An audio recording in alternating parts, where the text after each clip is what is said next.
Jane Austen's classic novel Pride and Prejudice has been remade into film many times over the years, and now we have Pride, Prejudice, and Zombies.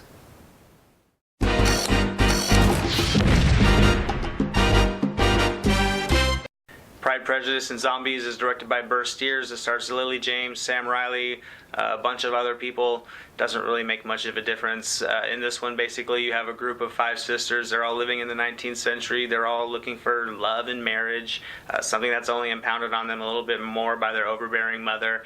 And they just so happen to be trained Shaolin assassins that are constantly on guard against a growing population of zombies all around them. Apparently, this movie is based on a book that is based on the book Pride and Prejudice by Jane Austen. I haven't read any of them. I haven't seen any of the films, so in comparison to those, I have no idea, which is probably a good thing after watching this movie. I was expecting this movie to be along the lines of, say, Abraham Lincoln Vampire Hunter, a fantasy horror that, with the subject matter, had kind of a heavy Twilight feel to it to me, something that's clearly not my demographic, but I'm a sucker for some zombie movies, so I was curious, and I decided, what the hell, I'll give it a shot. Something that would turn out to be not one of the better decisions I've made recently. The writing in this one was very simplistic.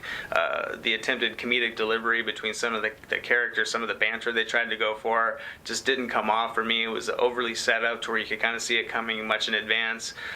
The love dynamics between the characters kind of felt like stuff I've already seen in other movies. I don't know how similar it was to Pride and Prejudice, but for a movie that focused on the story that much, that would have been a better option to this one, given that my biggest complaint in this movie was there just wasn't enough zombies in it altogether. Now, I won't say the performances are horrible. They were actually not bad. It's the characters they were trying to play were very cookie-cutter characters that didn't really inspire any interest. They didn't really carry the runtime in between the action in this movie for me, and it all goes back to the lack of zombies.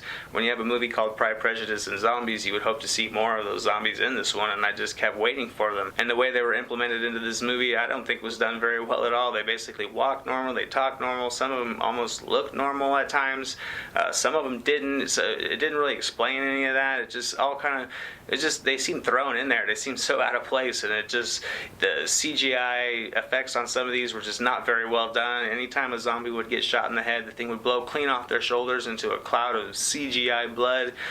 During some of the action, which some of the action was actually pretty good. I mean, some of the choreography was great.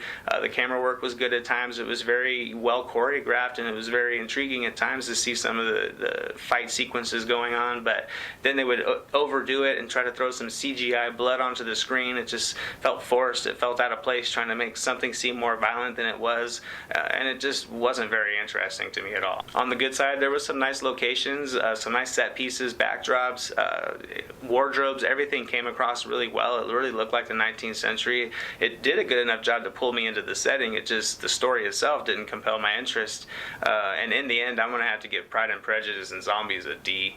This storyline just focused way too much on the love dynamics. It didn't really implement the zombies very well at all. I think it oversold that aspect just to simply get people into the seats to watch this one. But, you know, this film tried to be something. It just wasn't that something for me. It's clearly, like I said, it's not my demographic. A younger audience may find some interest in this. Like I said, there was some good moments at times that had some good camera work and some good choreography in some of the action, but it was just few and far between. Just a crap movie that was hard to sit through. And yeah, like I said, you know, a different generation will probably get this movie, but for me, I couldn't wait for the end credits to roll so I could get back to my life. As always, thank you so much for watching. Hope you liked this review of Pride, Prejudice, and Zombies. If you watched this one, let me know what you thought below. I'd like to see your comments. As always, if you like videos like these and you'd like to see more, go ahead and subscribe below. I'm Anthony, this is the Silver Screen Analysis, and we'll see you next time.